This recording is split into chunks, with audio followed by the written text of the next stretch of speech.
Hello, memoir and writers. I am Grant Faulkner at Memoir Nation, and I'm happy to say that Pro Writing Aid is now sponsoring this podcast. And I'm happy about that because I have used Pro Writing Aid, both as a grammar checker, but more importantly, as a tool to help me structure and probe questions in my book. And the main tool I have used is their manuscript analysis tool.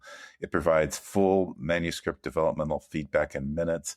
And to tell you the truth, I was initially dubious of it, but when I used it, it helped me uncover plot holes and think about different structural possibilities and see how my pacing worked. And I liked it because it was kind of like a beta reader because it opened up questions for me to consider. But I want to emphasize not solutions, just questions. And it made me more aware of some story elements to consider. So I essentially emerged from that analysis with a revision plan in hand. Just so you know, Pro Writing Aid's goal is not to automate storytelling. It's to make the process of writing richer and more empowering by opening up questions to consider your writing. Also, many of Pro Writing Aid's competitors support only one part of the writing process, but Pro Writing Aid has tools to help writers, from the first spark of inspiration to the polished draft. And it really is focused on creative writing, not business writing and stuff like that. So here's the dramatic ending. We have an exclusive discount for you. If you type in memoir, all caps memoir, to the promo code box on the purchase page, you'll get 20% off all annual subscription plans. So I encourage you to type in memoir when you sign up for Pro Writing Aid and get 20% off, and write and revise, write and revise, write and revise. Thank you, Memoir Nation listeners. Hello, photo prompters, flash writers, snapshot takers, and road trippers. I'm Brooke Warner, and yet one more thing that my co-host Grant Faulkner and I share is a love of road trips, and that is one reason that I was very happy when Grant wrote his most recent book, Something Out There in the Distance. And so I want to start with the log line I've seen floating around for this book. It goes like this: two lovers go on one final road trip through the American desert, hoping that they can outrun life itself. I love that so much, Grant. And it's one aspect of a road trip that we're trying to outrun life, figuratively or literally. So say more. Yeah, I always feel like I'm a bit on the run when I take road trips. It's kind of a peculiar joy. I find myself that I'm in between spaces and in between lives in a way, and the rules of life just don't seem to apply in the same way, that they did previously.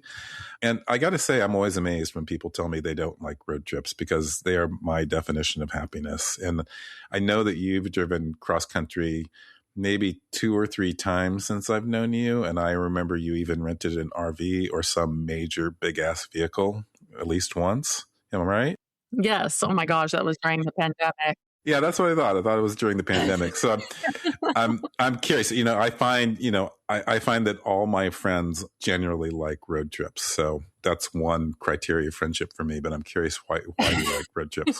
Well, I'm glad we're doing this. Yeah, I mean, I think it's important to say that this is like in celebration and honoring finally of your book, Somewhere Out There in the Distance, which came out a little while ago. But we're doing it through this framework of like, why road trips? I mean, tell me someone who doesn't like road trips. You're right. It is a criteria because they're so great. I mean, the wide open space.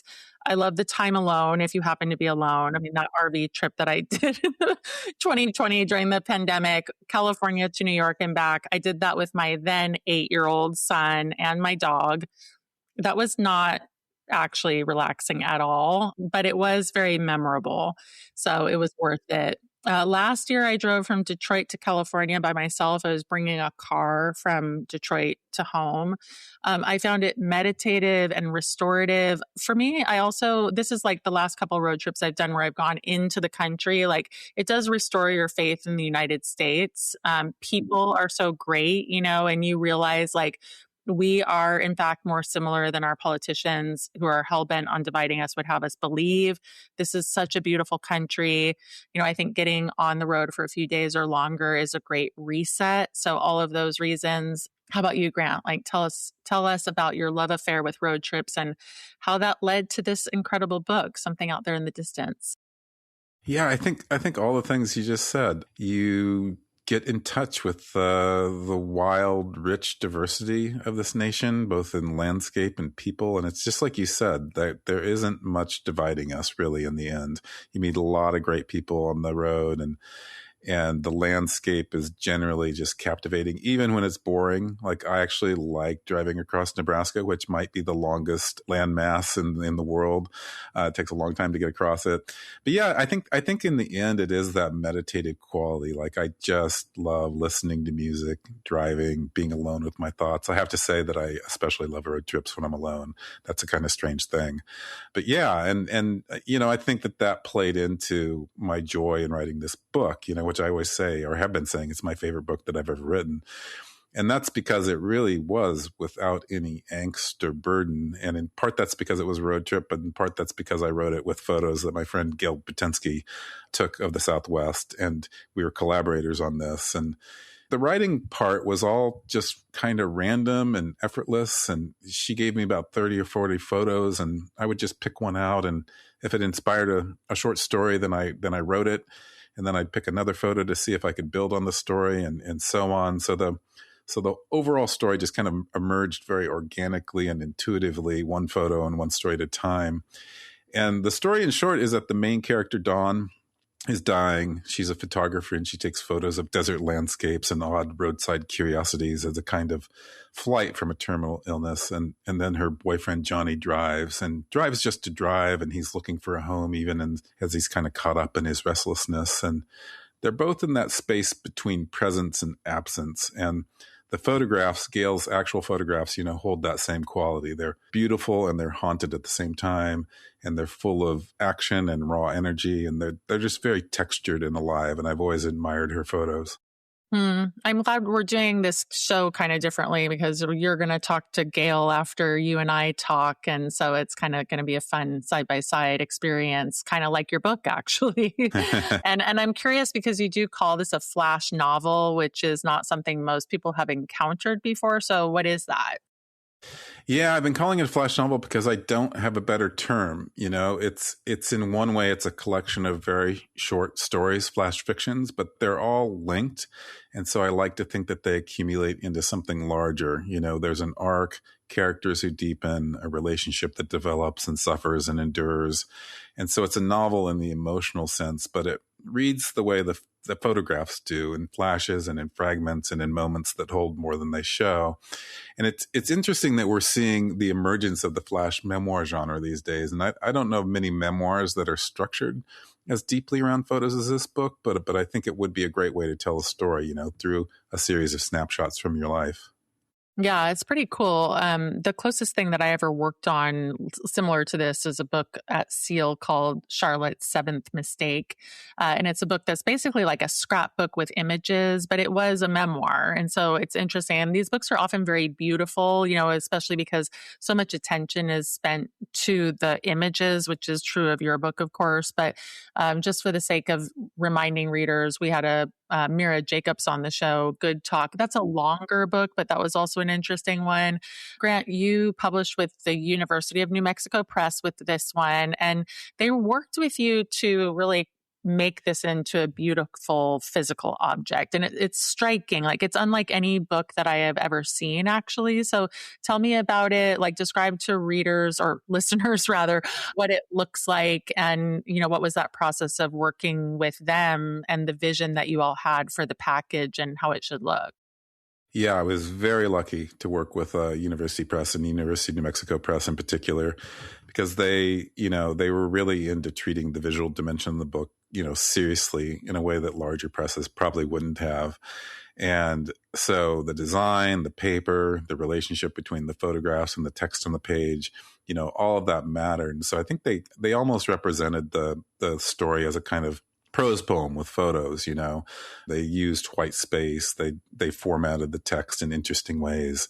And one reviewer described it as small enough to hold in one hand, yet vast enough to travel straight into your heart. And I love that description because the whole project is about the conversation between what you can see and what you can only feel. And the book needed to honor that in its physical form too. So I feel very fortunate. Yeah, it's a cool book to own just for that reason, because it is so different. And there was something that you wrote about photography and death that I've circled back to a lot because it's genuinely haunting. And it's that idea, kind of photography as death, in the sense that it says this was. So say more about that. That comes from Roland Barthes's writings on photography, his book Camera Lucida. But it goes to the heart of why photographs are, such powerful prompts for writers. A photograph doesn't restore the past, but what it does is attest to the fact that something existed. So it says, this was here, this person was alive, this moment happened. And the tension is that the photo shows the absence at the very moment as it preserves the present. So you look at an old photograph of someone you loved or love, and you feel, you can kind of feel two things simultaneously, their vividness and their goneness. And so a photograph is presence and death at the same time. And that's the emotional atmosphere of the book as well. So Dawn is dying. She's a photographer. The photographs she takes are little statements of this was, and she knows that. She realizes that. Hmm. Yeah, and you love photography and you take great photos. So why did using Gail's photos work better than maybe it would have if they had been your own photographs? Yeah, it's so interesting. I never even thought or didn't think too much about using my own photographs, partly because I've always admired Gail's work so much, but partly because using her photographs gave me the necessary distance to write to her photographs, because there was a sense of mystery there. And so when I look at my own photographs, I feel like I know too much. I know the context and the backstory and what happened before and after the frame. And that knowledge kind of crowds out the imagination. But Gail's photos gave me just enough, a surface, a mystery, and then everything else was open. So what's outside the frame entirely is the province of me, the writer. And so the story can go into the room behind the camera and into the days before or after the photo and into the interior life of whoever is standing there or not quite looking at the lens. It's really interesting. It's a powerful prompt in and of itself, honestly. So I'll just say it again, like to write what's outside the frame. I'm curious if that's something that you've used in your own work or in working with students and other people you're working with in your writing. Yeah, I love photo prompts for fiction and for memoir. And when I give photo prompts, I just like them because they're more open than a pointed text prompt. I don't ask people to describe what they see, but what they imagine. I ask, what does this photograph know that it isn't telling you? And what is outside the frame? And if this photograph says this was, what was lost in the moment that it was taken? Every photograph holds the smallest part of a much bigger story, which is one reason I love looking at photographs, especially of like my parents in the 70s or something. And then the story tries to recover everything underneath. That's interesting. So Grant, we're going to do something unusual here because we're running into a time situation. So it's an interesting time to ask for this transition too, because I'm about to ask you something very personal, but we're going to do it after this break and probably in a different set of outfits in a different location. And for the listener, it will only feel like 1 second. So we'll be right back. Well, everyone, we are back. It's a different time, different place. We sort of ran out of time last minute there, Grant. And so I am back. You're back. Great background, by the way. I'm in my mom's apartment in her care center. So not exactly my decor, but it's kind of nice to be in a new decor today. Yeah, new place, always new nice. Recording.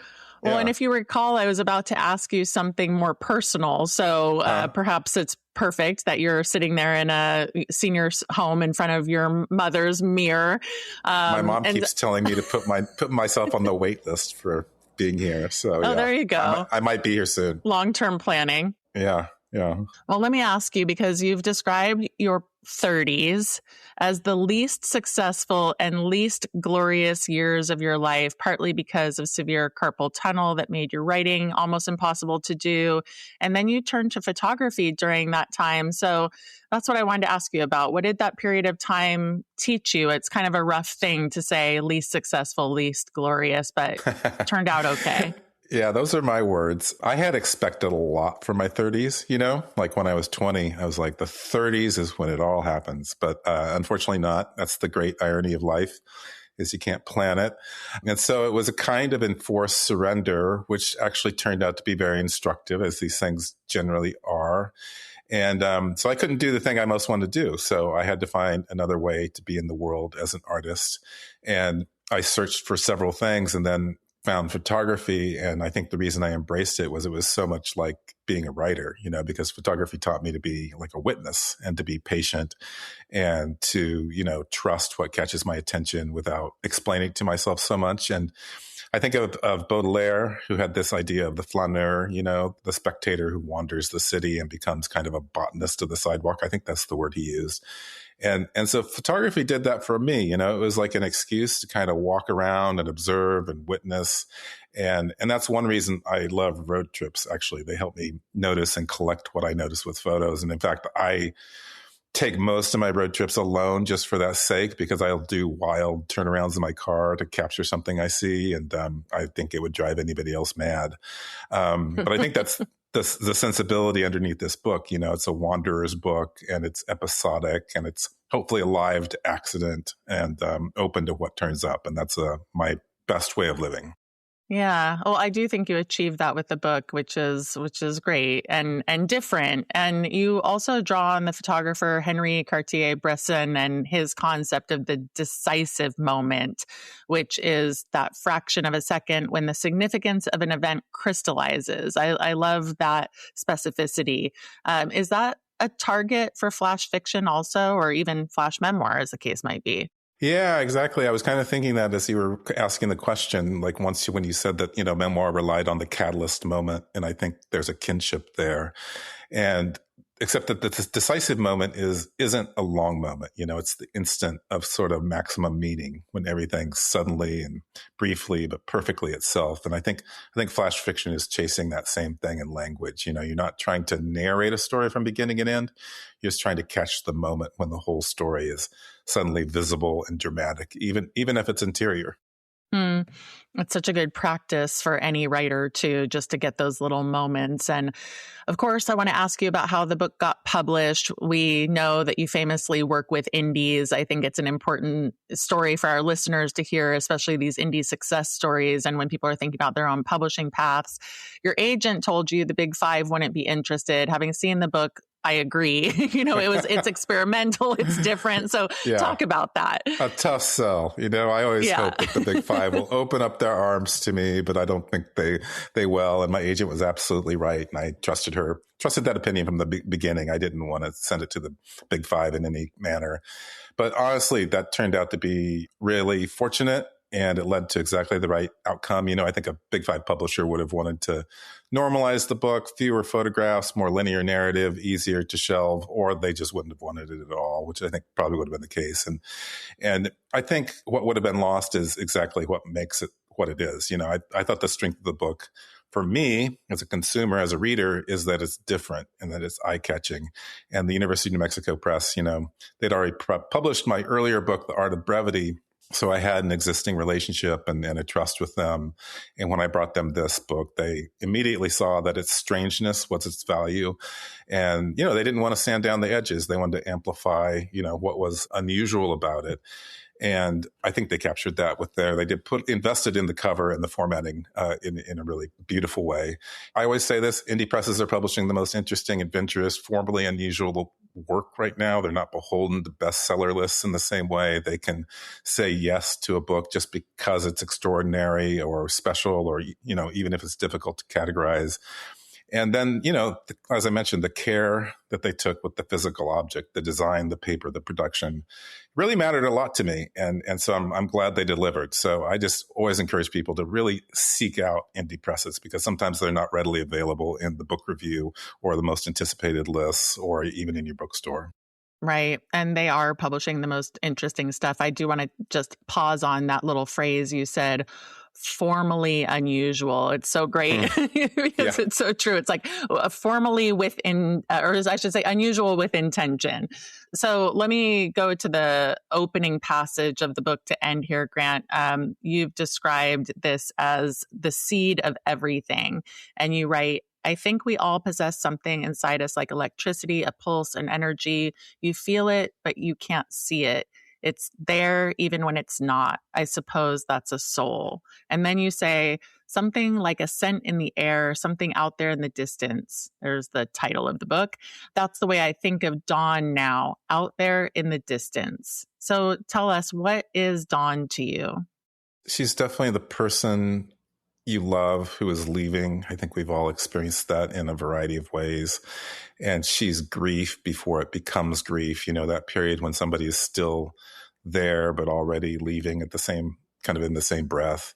And I think most have had someone in our lives who we've held in that way, and someone who's become, as I say, out there in the distance. And so the whole book is a way of trying to close that distance, yet knowing you can't and trying anyway. It's kind of, I guess, a dramatic way to live in a way. Yeah. Well, and for the memoir writers, of course, who listen to us and are following the impulses and energies of their own stories, what does Dawn's story have to say to them? Yeah, I think fiction and memoir are closer than we think. I like thinking of the two a lot, and storytelling in general and how that binds them. And so I think of the longing in Dawn and how it's really real, or I wanted to make it feel real, even though she's invented and the road they're driving on is real, you know, the desire to keep moving and to keep looking and to find something out there in the distance that might turn out to be a home. And memoirs writers are doing the same when they write. I think they're writing to the questions. They're trying to recover the unimaginable gap between breathing and dreaming that is grief, as one of my blurbers, Vanita Blackburn, put it. I really like that phrase. And so they're, you know, like photography, they're trying to say this was, and to mean something larger than the words. I love that so much. There's so much to think about with this was, you know, pertinent to photography, pertinent to our stories and what we're trying to capture. So thank you. The book, everybody, is Something Out There in the Distance, published by University of New Mexico Press. I hope everybody will read it. Thank you, listeners. And now we have a special treat, which is that Gail, who is Grant's photographer, is coming on the show, and Grant and Gail are going to talk shop about how they put this book together. Super interesting. So Gail will be back on after this short break, and Grant will be back not in this location, folks. He is a moving target. So we will be back after this short break.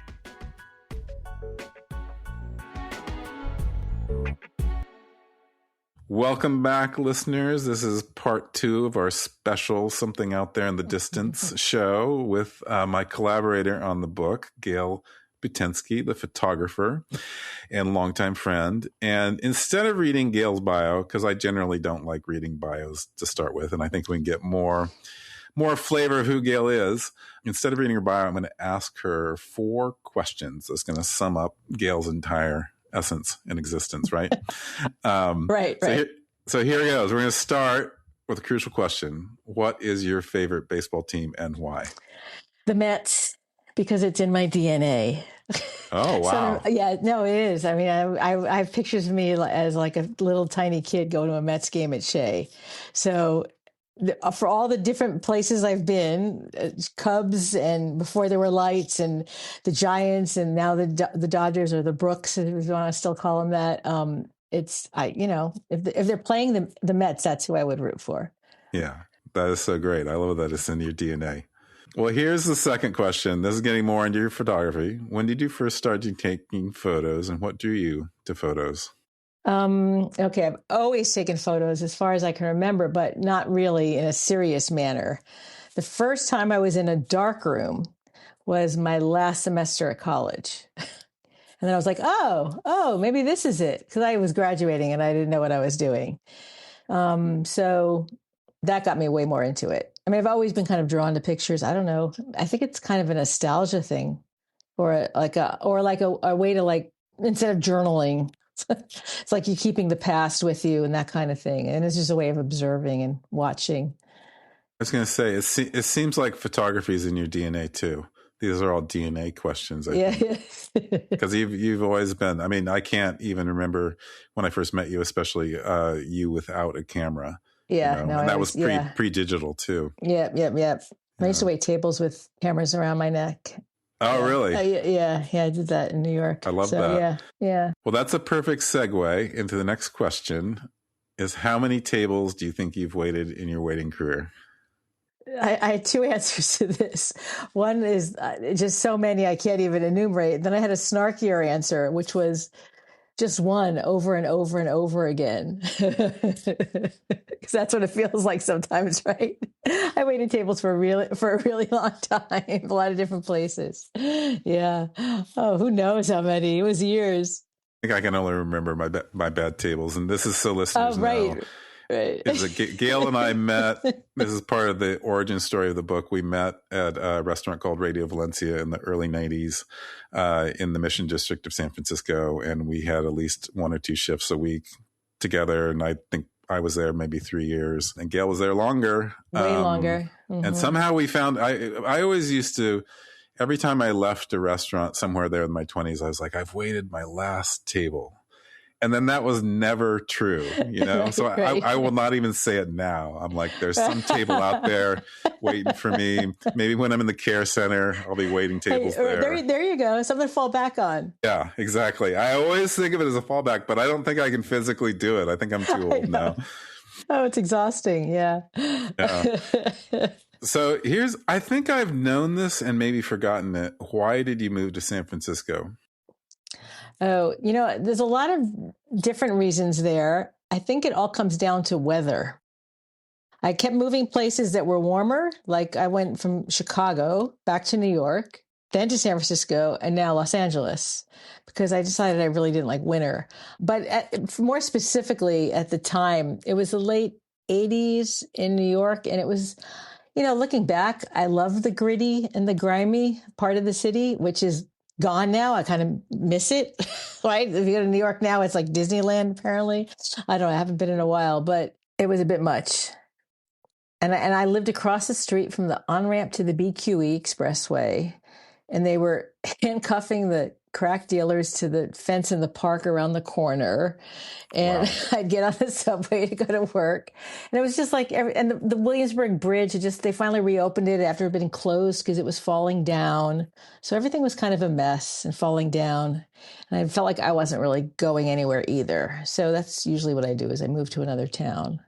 Yeah. And now you're in LA. Yeah. For a long time, for longer than I've been anywhere. Almost 24 years. No, that's so strange because how that happened. I always think of you as a San Franciscan, but right. And part of me still thinks of me as a New Yorker, which has been like 30, 40. I haven't been to New York in so many years, so it's so bizarre. Yeah. Well, you still seem like fundamentally a New Yorker. Maybe that never goes away. In my DNA. Yeah, it's in your DNA. But that leads into your photos. You're setting me up with all these great segues because I loved your work when I first encountered it, when we first started waiting tables. I loved all the random photos, but I also loved your photos of punk rock bands and stuff. And then I think it was like somewhere in there, I don't know if it was when you met Greg, your now husband, but you started taking a lot of road trips in the Southwest and started taking a lot of photos in the Southwest. And those might have even captivated me more than your other photos. So it's interesting to me because you took those photos just to take photos. It was the photo itself. You weren't thinking of it as part of a book. And so it just occurred to me that, it could have been strange suddenly having these stories attached to your photos because we didn't plan those stories out. And so I'm curious, did the fiction I wrote change the photographs in any way? I don't think they changed them. They put a different perspective more on there. So you can read those kind of pictures. I mean, a lot of those pictures, a lot of ways, because they're not, there's no people. They're more scenic. But I will say when I took them, it was for a book because every time I took a trip, I made a book. So I would make a little handmade little book of the pictures. I mean, that wasn't the purpose of the pictures, but that's what it would turn into. So I have all these little notebooks that I made back then. So that wasn't the goal. Was just, again, it was just the way I took pictures. It was like, here I am. Let's take a picture of it. Or, oh, that looks good. Or, then there's a lot of stuff that was just. And then also part of the other reason I did a lot more of the desert stuff was I started printing in color. So I had done a lot of black and white, like all the New York stuff was black and white. I mean, I had done color all along, but just so much less of it. And black and white, I could print so easily. I did a lot of road trip stuff in black and white to start, but then when it started getting more Southwest, more deserty, I don't know, something like the California sun or something, the light, out here is so crazy. And I was working at a color lab. So I had access to print color and I learned how to do that. And I would just do that all the time. So I think that actually just that technical little bit of it added to it. That's fascinating where your access exactly to printing in color, huge part of it. Kind of coincided with when the road trip started. That's super interesting. And, I remember because we've, just so listeners know, we've done some book events and done some interviews and stuff like that. And one thing that I always picked up was like interviewers always really want to know your overall like artistic strategy or something. And so they'd ask these questions of you like that. And you'd be like, no, I just saw it and it was fun, like, so, and it just, and I feel like that as I get older as a writer, I feel like every time I get asked a question, I'm just like, oh, it's my intuition, just like one word, except that intuition is really about practice over a long period of time and how you develop an intuition for what's good, either words on the page or photography. So I was wondering if you could talk a little bit more about your intuition as a photographer. I think it's just a matter of doing it more and more and more, right? So the more you on a road trip, there's certain things you might be looking for or seeing or that sort of thing. But when you're just taking a walk around town, if you do that with the intent of, is there a picture out there? You just start seeing it that way. So I don't even know if it's intuition as much as like training, although I guess that's part of intuition, right? That kind of goes together.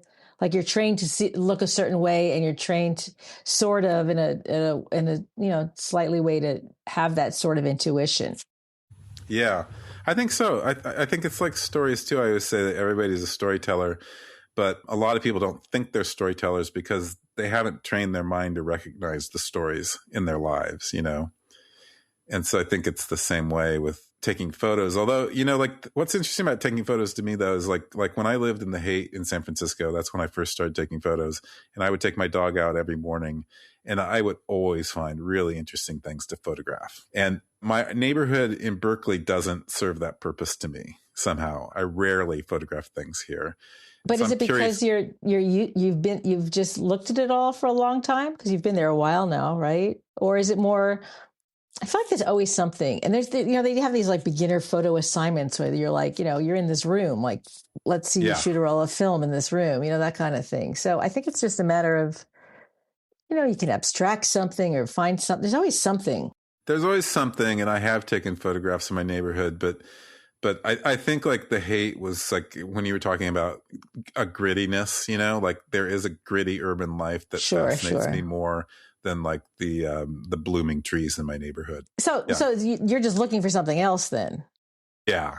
There is something to take in Berkeley, but it's just not the same thing that's not your style or what you're looking for maybe. Yeah. Exactly.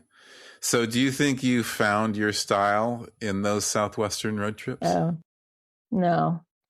I think my style is still not even necessarily bands, but more just like people, just, groups of people and just off the cuff kind of stuff more. Honestly, the Southwestern stuff, the stuff I take out the car window maybe, but if we're like, some of the pictures I've taken are very scenic, but I'm still using like a little 35 millimeter, maybe a 2.25 camera. But the classic pictures like that you see are people with field cameras and 8x10 and to make it all perfect. And I just never did it that way. That's partly where the Where's Greg bunch comes from, because I wanted to take these scenic pictures, but I had to do it. Maybe that's kind of like my way of doing it. And just so listeners know, the Where's Greg series, which I like, is you tell the story, Gail. What's the Where's Greg series? Well, it started when we would go driving around and camping, and we would pull into wherever we were going to be, which was sometimes just in the middle of, it wasn't a campground. It was just somewhere down some dirt road. I'd be unloading and I'm like, where's Greg? Oh, he's over there. He's climbing that hill over there. So I would take a picture getting the scenery in, and then he would be so far away. And now at the point, I'm like, go over there. I got to take a picture. You're far away. Stay far away so I can get my picture. So it's him as a tiny little speck in some big scenery. Well, this is wonderful. I talked a lot about your photos in the book, and when I was talking to Brooke earlier, And I feel like one thing I love about it's funny you mentioned taking photos out the window of the car while you're moving, because I think your photos always have a sort of spontaneous feel and this kind of raw energy. And they always feel, even when you're taking photos without people involved, there's action there, there's tension and a drama. And I don't even know if that's part of your training or intuition. No, I think that's just my energy. I think that's just me. Apparently I can't sit still. So I just kind of, and back in, it started when I started seriously taking pictures, like in the 80s. I was like running all over the place. I was going out every night and I was seeing all this loud music and jumping. People were jumping around. So that's kind of stuck with me, even if I don't do that anymore. But the visual style is sort of kept up a little bit. Yeah. Thank you for talking about your photographs and the book. And I'm just going to tell our listeners that we're trying to open up access to photography. You too can go out there and just think about how to frame it and what the light is and take great photos and write your stories, write your life stories to them. So thanks again, Gail. Great. Thank you.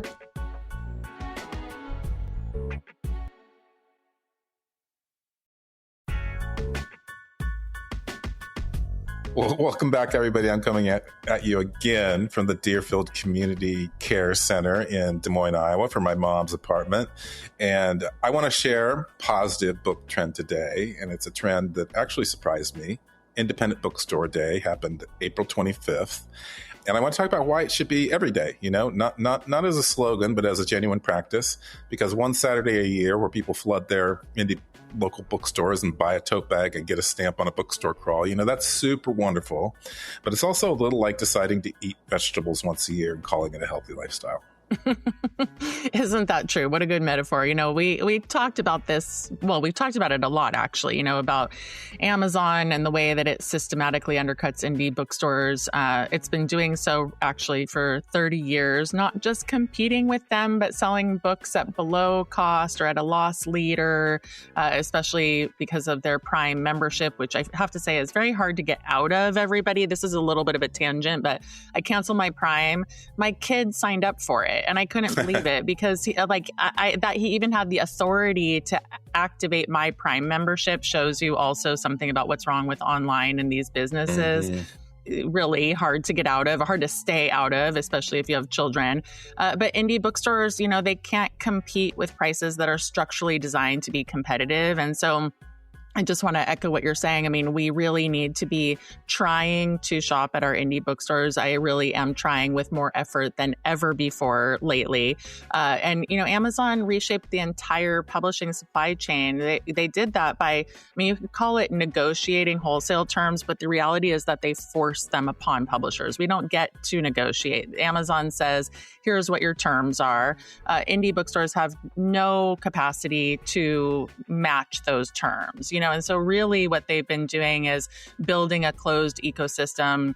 They control self-publishing because of KDP, which is Kindle Direct Publishing. I think they price fix, by keeping ebooks at $9.99 or lower. And so it just is this thing that they're designing a whole playing field that is not just uneven. It's like they're playing on their own field and everyone else is over here, and it's really not cool. Yeah, definitely not. And so I'm looking for some hope in all that. It's pretty gloomy at times. Sorry, I know. Brooke, you're in charge of gloom, and I'm in charge of gloom. Thank you. Sunshine. Yeah, from now on. Yeah, well, this is what surprised me. Between 2020 and 2025, the number of independent bookstores in the U.S. actually jumped by 70%. I did not imagine that at all. And in 2025 alone, 422 independently owned shops opened nationwide, which was open 31% from the year before. And I know running a bookstore, there's super tight margins. So that's why it really surprises me. And so my question is what's driving it? Because it's not that Amazon got less powerful. And I read that independent bookstores, this is the great thing about them, they've leaned into the one thing that Amazon genuinely cannot replicate, and that's the ability to convene people. And some stores now host up to 500 events a year, I read, which is, man, that's a lot. And that's why I've been surprised, because I've actually encountered some bookstores on my book tour who were reluctant to host events, or actually one that charged authors. And I just think events and community building are indie bookstores' strength, and they should lean into that. Yeah, absolutely. I mean, most of the bookstores that I'm familiar with are doing that level of events, and sometimes a lot of hybrid events, online events, in-person events. Indies are definitely tapped into the author community in ways that introduce readers to books and genres. And of course, that creates loyalty and brings people coming back. Amazon can tell you what people like you have bought, or what product you're buying, and others have bought stuff like that. That could be okay, but that's not the same. When I go into an indie bookstore, I like touching the books, perusing, seeing what I want to buy, so there's so many good reasons to go in. And if you, of course, the downside is a lot of people don't have a bookstore in their community, which is all the more reason to, cultivate a relationship with an indie bookstore that you really care about, and then you can buy their books online. Good advice. And then there is an actual economic argument to this. It's not just sentiment and nostalgia. Money spent at an independent bookstore recirculates in the local economy at roughly 3 times the rate of money spent online, I read. And I just want to mention the author, Ann Padgett, and she owns Parnassus Books in Nashville. And she said in a 2026 TED Talk, "If you're interested in living in a society where people read, it's also your responsibility to cultivate readers. Reading shines the light that disrupts the dark isolation so many people find themselves in. Go to your local bookstore and see what I'm talking about." Which I totally agree about. Just what you said, Brooke. I mean, I've found so many authors just by picking up their book and just feeling that texture of their book and that kind of mysterious calling that is in those books. So go out there, folks, and shop indie. Yeah, as much as we can. And, right now, more than 2,000 indie bookstores across the U.S. are out there waiting for you. I do think that's an amazing and hopeful figure, 2,000 stores. And as you said, Grant, they do not need one Saturday a year. They need a Tuesday. They need a random Wednesday. They need your weekend, so try to make it happen. And as I said, you certainly can support indies online. It's not the case that there's no other shopping options besides Amazon. It's a choice to use Amazon. We do have to work with our children on it. We'll say as soon as James did that, I was like, you do know that I am protesting Amazon, right? And we had to have a good conversation about it. So, it's also a learning opportunity for our kids. My kids still sign up for various streaming services without permission. So expect more coming your way. It gets dizzying. But unlike Amazon, guess what? Memoir Nation, we are interested in developing community online, in person, locally, all of it. So we want to provide you all the support and inspiration you need to write your story. So please sign up for Memoir Nation, the org at memoirnation.com, and join our community. We believe that stories change the world, and that includes your story. So don't put it off. Write it now.